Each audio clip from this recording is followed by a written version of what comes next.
علم آ گئی جو آیا اس مہینہ کا، اس میں بھی مولانا ابوالکلام آزاد رحمۃ اللہ علیہ کا حوالہ دیا۔ بس میں ابتدا میں وہ بات آپ کی خدمت میں عرض کر دینا چاہتا ہوں۔ فرماتے ہیں حضرت حسین علیہ السلام کا واقعہ کوئی شخصی واقعہ نہیں ہے، کوئی نہ سمجھے نہ میرے خطبے سے کوئی بات تھی جو میں سنا رہا ہوں، کوئی کسی ایک آدمی کا قصہ نہیں ہے کہ کوئی شخص تھا جو مارا گیا۔ اس کا تعلق صرف اسلام کی تاریخ ہی سے نہیں بلکہ اسلام کی اصلی حقیقت سے ہے، یعنی وہ حقیقت جس کا حضرت اسماعیل علیہ السلام کی ذات سے ظہور ہوا تھا اور وہ بتدریج ترقی کرتی ہوئی حضرت عیسیٰ علیہ السلام کی ذات کو پہنچ کر گم ہو گئی تھی، اس کو حضرت حسین رضی اللہ عنہ نے اپنی سرفروشی سے مکمل کر دیا۔ وہی بات جو علامہ اقبال رحمۃ اللہ نے فرمائی ہے، عجیب و سادہ و رنگی ہے داستان حرم، نہایت اس کی حسین ابتدا ہے اسماعیل۔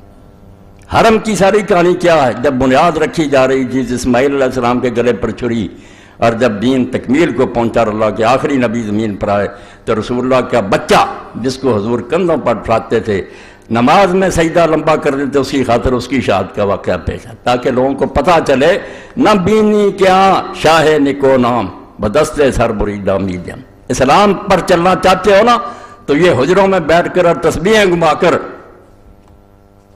اس دین پر نہیں چلا جا سکتا۔ یہ دین جان مانگتا، اور جان بھی ان بندوں کی مانگتا ہے۔ لوگ حیران ہوتے ہیں اللہ کے نیک بندوں کو کیوں مشکلیں پیش آتی، اور الٹ نتیجہ نکالتے ہیں کہ اگر وہ نیک ہوتے اللہ کے پیارے ہوتے کیوں مارے جاتے۔ بالکل غلط بات۔ انبیاء علیہ السلام قتل ہوئے ہیں، حالانکہ دیکھنے کی بات یہ ہے کہ آپ جب قربانی دیتے ہیں تو قربانی کے لیے وہ جانور تلاش کرتے ہیں جو بے عیب ہو، بے عیب جانور۔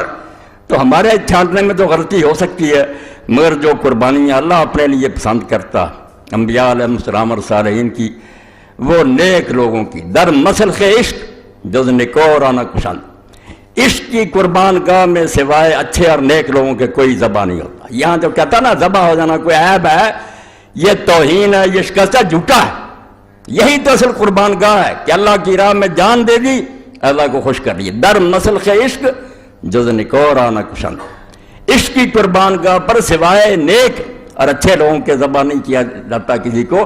لاگر صفتنا و زشت خورانا پسند، اللہ بالکل ان لوگوں کو اپنے راستے میں جان دینے کی توفیق ہی نہیں دیتا جن میں عیب ہوتے ہیں، خامیاں ہوتی ہیں، ان کو مردود ٹھہراتا کہ جاؤ دنیا میں عیش کرو، مزے کرو، کسی حکومت کے کاسا لیس ہو جاؤ، پیالے چاٹو اور دانش فروش بن جاؤ۔ میں دو لفظ بولوں گا، دانش فروش۔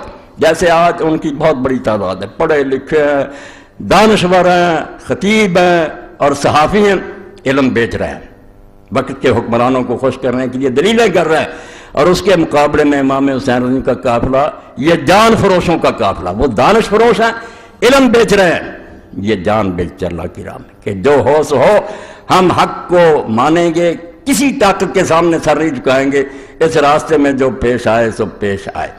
در مسلخ عشق جز نکورانا کشند۔